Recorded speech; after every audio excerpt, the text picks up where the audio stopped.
পঞ্চায়ত নিৰ্বাচনলৈ সাজু কংগ্ৰেছ পঞ্চায়ত নিৰ্বাচনৰ বাবে জিলা কংগ্ৰেছক কৰ্তৃত্ব প্ৰদান কৰিছে অসম প্ৰদেশ কংগ্ৰেছ কমিটিয়ে আজি এই কথা ঘোষণা কৰে সভাপতি ভূপেন বৰাই বিজেপি বিৰোধী ৰাজনৈতিক দলৰ সৈতে আলোচনা কৰি পৰৱৰ্তী সময়ত নিৰ্বাচনৰ কৌশল প্ৰস্তুত কৰিব কংগ্ৰেছে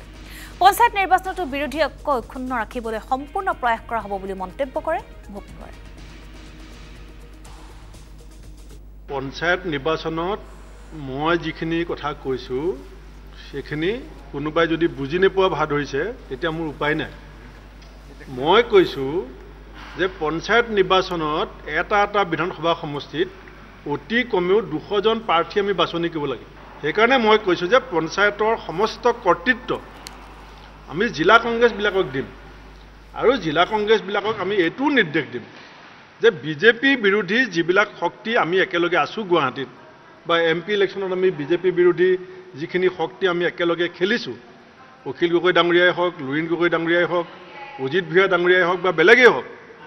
এই সকলৰ লগত জিলা পৰ্যায়ত আমাৰ জিলা কংগ্ৰেছে যি আলোচনা কৰি সিদ্ধান্ত ল'ব সেইটো আমি তেওঁলোকক কৰ্তৃত্ব দিম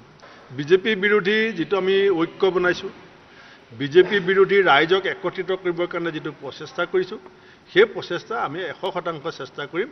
পঞ্চায়তটো যাতে অক্ষুণ্ণ থাকে